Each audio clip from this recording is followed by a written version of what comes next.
Hello friends, it's Chrissy. Welcome to or back to my channel. Today I am starting a new tag called My Tarot Genealogy, and I encourage you to take this tag however you wish. I am approaching this very uh, actual familial genealogy. But I want to encourage you, if this speaks more to you with like your spiritual tradition or the tradition of your craft, however you see your identified genealogy moving back, I really encourage you to be as creative with this tag as you would like to be, as you can be. I'll be working through this today, starting at my legacy and moving backwards. I don't have a specific, so many generations or so many timeline.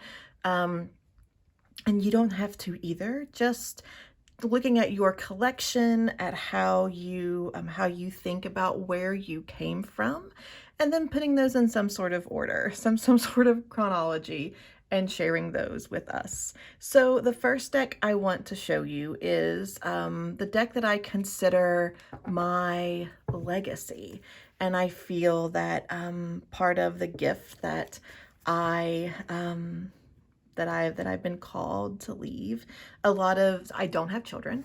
And I feel like so much of what I would call my legacy is the work that happens in the present.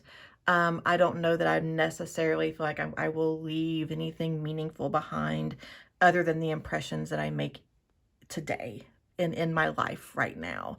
And a big part of that is how I professionally, in my magic work and my mogul work, how I work toward helping us understand ourselves better.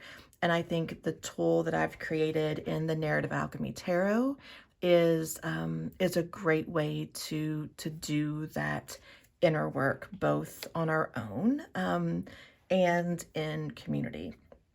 So this is my deck. This is the Narrative Alchemy Tarot. I intend to do another print run every time I think I'm almost ready. Life just happens, but I think I found someone to actually help me with my technology difficulties in Procreate to get the box designed.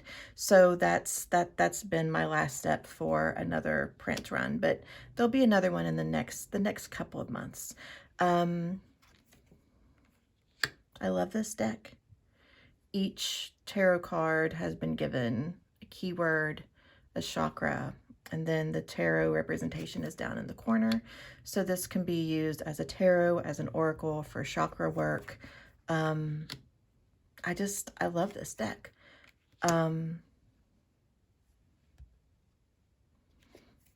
It allows me to use my own words, my own concepts to work with myself in a way that I have trouble separating those sometimes. I can be, because I'm so hard on myself that sometimes I don't allow myself to necessarily comfort myself. And this deck is a way that I can provide gentle comfort and confrontation to myself through myself. I use this deck almost every day. There's a copy upstairs, downstairs in my purse. I love it. So this is my legacy. This is moving forward. And this is the Narrative Alchemy Tarot. So when I look at who I am in the present, I have my beloved Journey to the Tower Tarot. This represents the work that I am doing right now. So where the Narrative Alchemy was more like my legacy moving forward, this is like my self legacy, the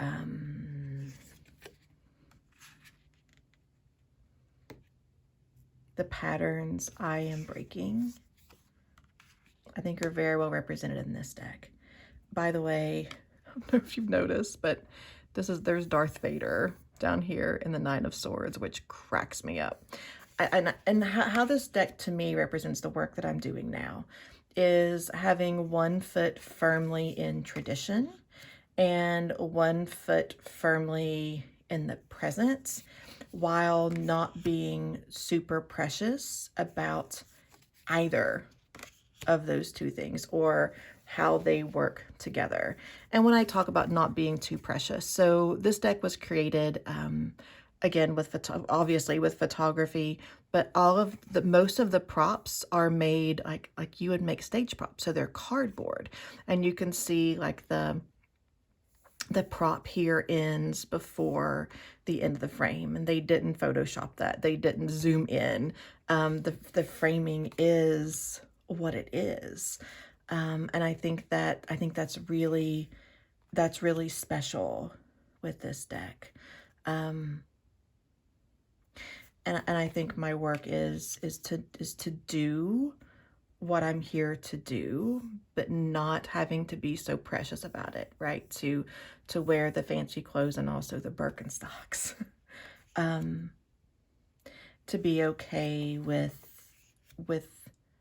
not expecting, not requiring perfection. I just noticed in the Five of Wands, one of our characters over here is wearing a baby. So how serious can I talk about this in the Five of Wands video a few months ago maybe, but you know, one of the things about the Five of Wands that I think came up in Tarot Deconstructed guidebook was how serious can the fight actually be if one of the people is wearing a polka dotted tunic, and also how serious can the fight be if someone's wearing a baby.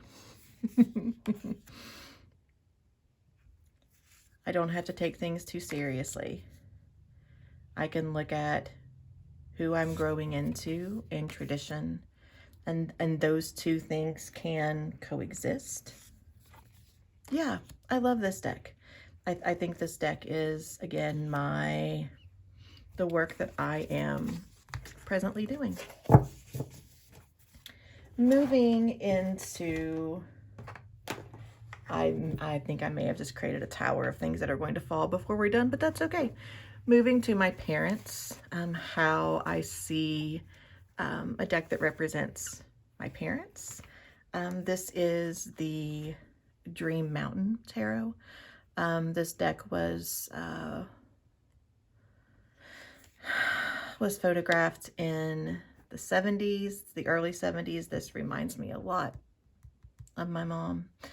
I was born in the late 70s. This deck was photographed mostly in eastern North Carolina, in the foothills of the Appalachian Mountains, which is similar to the foothills I grew up in eastern Kentucky. I've heard Dawn Michelle talk multiple times about the forgot the name of the tarot. I don't have it. Morgan Greer, right? The one where there are a lot of 70s mustaches and that kind of nostalgia that brings her back to her parents and her uncles, and it feels this deck provides that for me. This is very much my dad's hairstyle in my parents' wedding pictures. This deck feels familiar to me both in setting and in wardrobe style, to my early childhood.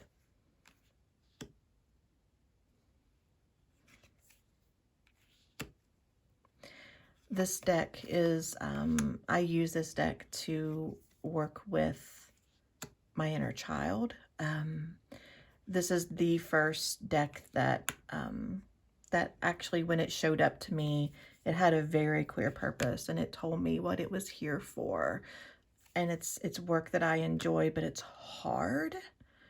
Because I think part of what this deck is teaching me is that the things that I am healing from did not start with me, right? Being able to see both my experience and the experience my parents had that made them who they are.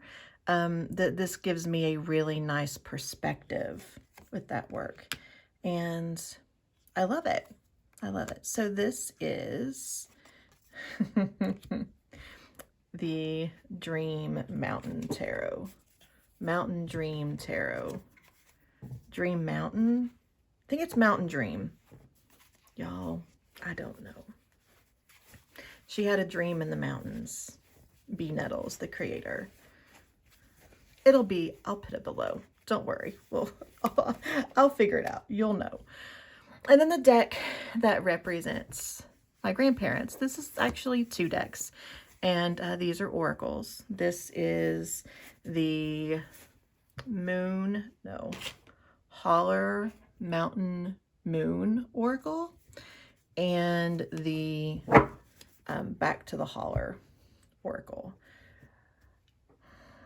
So going back previous generations, my family, lots and lots of generations, in southeastern Kentucky and in more like a different part, but still eastern Kentucky. I mean, multiple 4, 5, 6 generations in Pike County and Greenup County, Kentucky. So this deck, even though this deck is photographed in around the Great Smoky Mountains in Tennessee, it still feels very, very familiar. The culture is very much the same in the foothills versus in the mountains themselves. And also I'm the oldest grandchild on both sides by 5 years. So I spent a lot of vacations with my maternal grandparents to the Great Smoky Mountains. So this feels familiar both in how I grew up, the historical sites that I visited back home feel very similar, and also the Tennessee flavor with visits with my grandparents. I remember, I don't know how old I was. I feel like I was really young. And we were going to the elementary school that I went to in the summer. They had the free lunch program, and anyone under 18, and I think the parents that came with them, there was free lunch at the elementary school, and everybody went. We went every day. After we had lunch, we played with all of our friends on the playground. But where I was going with that, I remember one day in particular driving home from free lunch, and we called it free lunch. And my mom was talking about how it was the longest day of the year, and was explaining like how the moon works. And I remember thinking, oh my gosh, my mom is a witch. And I think about that a lot of the times when I think about the solstice and the equinox and moon cycles. I think about how that just seemed so magical to me, even as a kid, and that my mom instilled a little bit of that in me. This is similar to a view that we had all around our house growing up. So many trees. We spent a lot of times outdoors. There are so many churches in Greenup County that look like this. My 2 grandfathers actually physically built the church that my parents met in, the church where Nathan and I got married, and it looks very very similar to this one, except it's not out in the woods, it's in downtown. Greenup in downtown is really funny if you've ever been to Greenup. Yeah, this deck feels these decks, I've combined them in my head into something I'm calling the Sister Holler Oracle. This deck just feels very familiar, very deep, very beyond me, beyond my parents. This has got to be driving around Cades Cove, right? Just has to be. Every backyard has a shed like this. It's just, it makes me miss home. This feels, one, very similar to the house I grew up in was very angular and has a lot of windows, and they're long, long, skinny windows. But I think that my husband and my parents went to this little abandoned town at one point on one of our trips to the Smokies. I need to dig out pictures of that. But yeah, this deck feels like my grandparents and a couple of generations beyond my grandparents in the foothills of the Appalachian Mountains in eastern Kentucky. I haven't made a wrap for this deck yet, but this is the Pensive Path Tarot. And this feels like the next set of generations back. Going back several generations, many generations, my family, multiple trees back, have been in the United States since like the late 1630s. And many trees that I have followed back go to England and Wales. So there really is this this familiarity that happens here in these decks, in this deck. I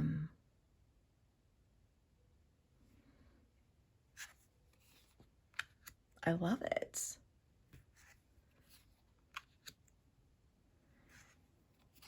And it's funny, when I was thinking about what decks I would put in, the Terra Volatile really wanted to go here. And I'm like, no, my people were not that fancy. My people were not that smart. This is my people. With the brick floor and the wooden door.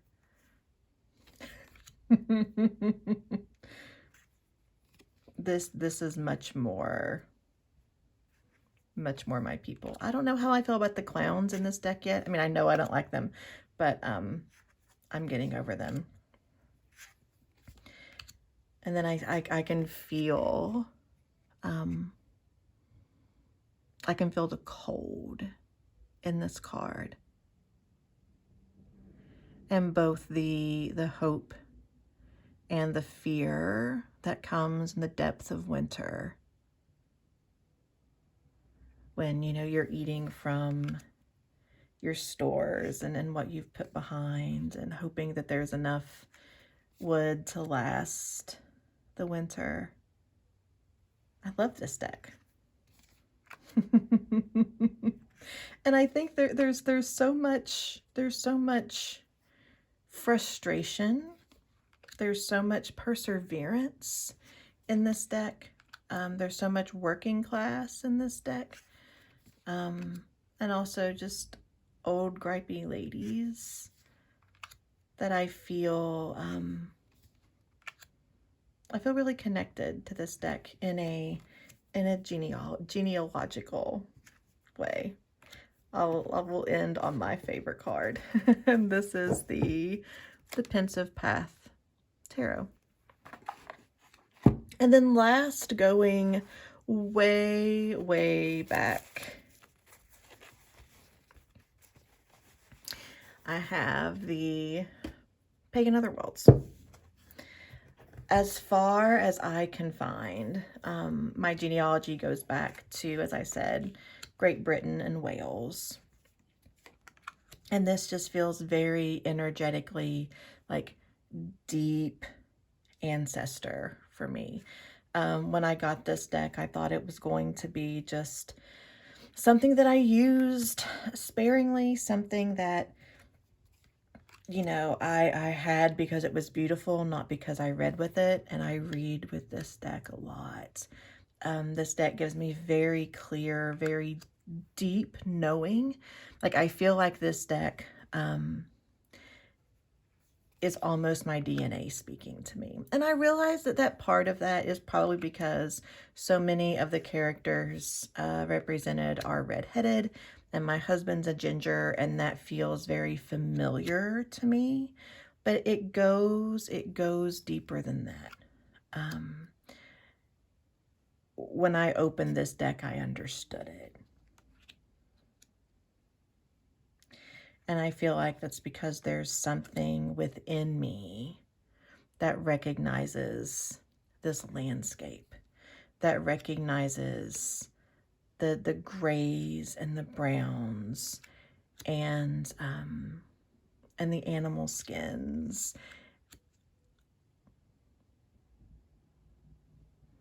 Yeah, this deck just feels like deep. It just feels like I know it. It just feels like I know it. So yeah, so the Pagan Otherworlds is my deep, deep ancestral genealogical roots. So looking at, because I can't do a video without, without doing a paired comparison, because that's this, we always do pairs on TarotTube, right? I'm gonna move this to the middle so I'm not showing you the same cards. I'm looking at the, just for kicks, the way my legacy pairs up with my deepest roots. I mean, not the greatest match. Energetically, I really like it. Color-wise, it's not great, but I love reflecting on the opportunity here in the Five of Cups and seeing the two that are up instead of the three that are down. And recognizing the sense of liberation that comes in the Two of Cups, and bringing the devil energy into the Ten of Cups, and where is there space to get stuck in what you have, and being stagnant in there, and how to like continue to see the path forward. And also when we get to this point of achievement, when this point of like getting what we want, getting to choose, is this the path I continue to follow? Is this still the path that I want, or do I want to go a different route? Oh, that's fun. So we had the devil, and then the next one here was a devil. So I've never noticed the smoke before coming from the devil's little bundle, and the smoke coming from, I just almost went to zoom this in, from the castle back here. This is really interesting. But when we look at, you know, where are we, and how are we keeping ourselves stuck? Approaching that with a sense of curiosity, not a sense of something that needs to be fixed per se. The Knight of Swords and the Three of Cups. Thinking about support. So bringing in as we move into, move forward, move into this energy, as we follow the birds, as we follow our dreams, how can others that are behind us support us? And then finally, we have the Three of Pentacles and the Five of Swords. We had talked about the Five of Swords in the Journey to the Tower, but how can we turn? I like this. So where is collaboration necessary, and where do we strike off on our own? So I feel like the Five of Swords almost brings this collaboration into question. And do we collaborate with the big picture, or with a smaller part of our community? Fun. So this was my my tarot genealogy little adventure. I would love if you played along. If you do, please tag me. I hope you all have a great day, and I'm sure I'll see you soon.